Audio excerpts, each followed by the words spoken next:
All right, let's talk about fractions. If you've ever found yourself staring at your kids' math homework feeling just a little bit lost, you're not alone and you are in exactly the right place. We're going to make this whole thing feel simple again. I want you to think back to when you were in school. For a lot of us, fractions just seemed messy, right? But what if I told you the main idea is actually super simple?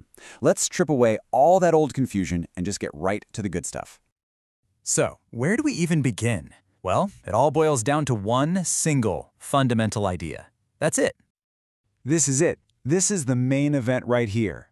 A fraction is just a way of talking about pieces of something bigger. That whole could be a pizza, it could be a candy bar, it could be anything. We're just talking about its parts. Now here's the one rule you can never ever break. The golden rule. For any of this to work, the parts have to be equal. You just can't have one giant slice and one tiny sliver and call them halves. Nope, they've got to be the same size. Everything else is built on this one idea. So let's start with the easiest one there is. You take a whole, you slice it into two perfectly equal parts, and boom, each of those parts is a half. We write it as 1/2. See? Simple. And you can probably guess what's next. We take that same whole, but this time we divide it into 3 equal parts. Each of those pieces, well, now it's called a third, written as 1/3. The pattern just keeps on going. Let's do it one more time just to really lock it in. Divide that whole thing into 4 equal pieces, and what do you get? Fourths, or you might hear them called quarters. You see the logic, right? The number of equal parts is what gives the fraction its name. Okay, so now we know where names like halves and thirds come from. But what about when we see a fraction with numbers on the top and bottom? Let's decode what's really going on there. Think of it this way. Every fraction has a top number and a bottom number, and they each have a very specific job. The bottom number is the what. It tells you what kind of pieces you have. It names them, like thirds or fourths. The top number is the how many. It just counts how many of those pieces you're actually talking about. So when you see a fraction like 2/3, don't let it intimidate you. All it's saying is, hey, we're talking about thirds, and we've got 2 of them. That's literally it. The bottom number names the part, the top number counts the parts. All right, now for a really cool little secret about fractions.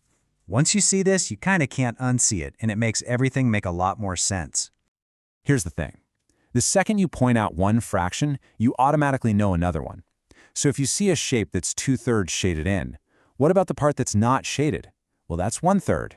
They're like 2 sides of the same coin. Together, they make up the whole thing. And that idea leads us perfectly into this next bit. What actually happens when you have all the pieces, when you put the shaded part and its unshaded partner back together? It's exactly what you'd think. If your whole is cut into 3/3 and you have all 3 of them, you just have the whole thing again. Same goes for 2 halves or 4/4. Anytime the top number and the bottom number are the same, it's just a fancy way of saying one whole. You've got all the pieces. Okay, everything up to this point has been the foundation. Now we're at the big one. This is the idea that once it clicks, you'll feel like a fractions expert. For real. Let's really think about that for a second. If I tell you I'm going to give you half, do you know how much you're getting?